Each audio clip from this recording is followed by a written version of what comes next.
अंदर उसी के क्लासमेट्स ने उसको बुली किया था, उसको छेड़ा था, उसका हंसी मजाक उड़ाया। इसके लिए मैं बार बार में अपने टीचर के पास में गई और टीचर ने भी इस बात पे ध्यान नहीं दिया और उसे यह कदम उठाना पड़ा कि तीसरी मंजिल से उसने छलांग लगा दी। अगर मैं मेरे अनुसार इसकी रूट पे जाऊं तो कहीं ना कहीं गलती हम सब लोगों की है।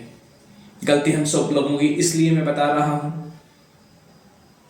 कि पहले के समय में घरों में बच्चे ज्यादा होते थे, हम संयुक्त परिवार में रहते थे, इसलिए घर में छेड़ना, मौज मस्ती करना, हंसी मजाक करना, वो चीजें चलती रहती थी। बच्चे भावनात्मक रूप से मजबूत होते थे। अभी बच्चे घर में अकेले रहते हैं।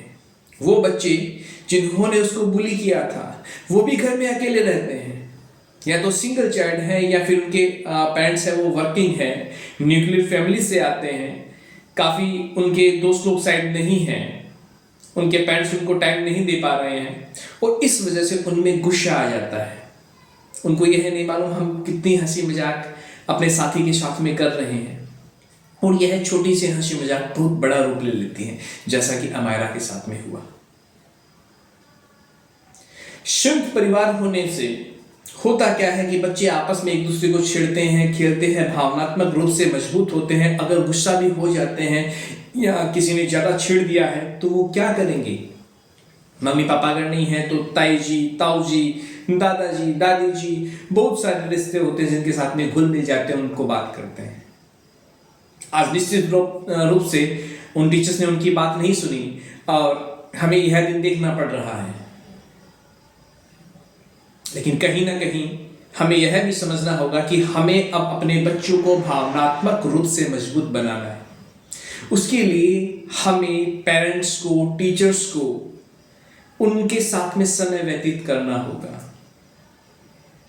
एनईपी 2020 के अकॉर्डिंग बहुत ही अच्छा होगा कि हर स्कूल के अंदर काउंसलर की व्यवस्था की जाए। लेकिन सरकार यह सुनिश्चित करे, पेरेंट्स यह सुनिश्चित करे कि वो है जिस स्कूल में अपने बच्चों को भेज रहे हैं वहां पे काउंसलर है क्या, या सिर्फ वो मोटी फीस दे रहे हैं। ऐसा किसी और के साथ में नहीं हो, इसके लिए मेरा अभिभावकों से विशेष निवेदन है, अपने बच्चों को समय दीजिए, अपने बच्चों से बात कीजिए। सिर्फ ये मत पूछिए कि आपके मार्क्स कितने हैं, ये भी पूछिए आपके दोस्त कौन कौन है, आज स्कूल में बेटा क्या हुआ, कौन सी ऐसी चीज है जिससे आपको खुशी मिलती है, और अगर किसी ने आपको छेड़ दिया, कुछ किया तो आप कैसे रिएक्ट करते हैं। हमें हमारे बच्चों के व्यवहार के बारे में तो नॉलेज ही नहीं है। हमारे बच्चे के सामने अगर मुसीबत आ जाए तो वो कैसे एक्ट करता है हमको तो मालूम ही नहीं है। हमको तो पैसा कमाना है ना, किस लिए? बच्चों के लिए ना।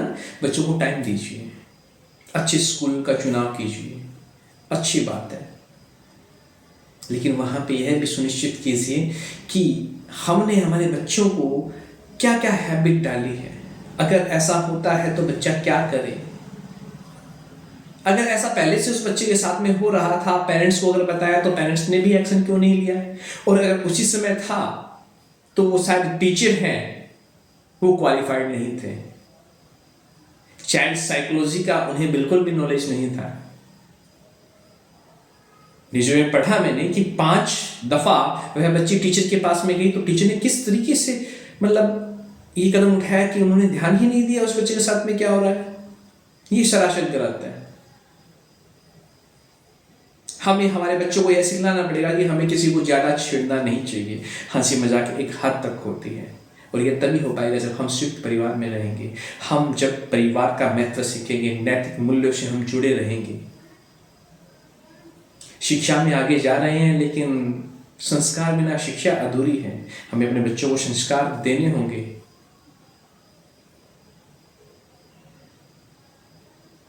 मैं सिर्फ इतना कहूंगा, भगवान अमायरा की आत्मा को शांति प्रदान करे, उनके परिवार को इन कठोर क्षणों में हिम्मत दे।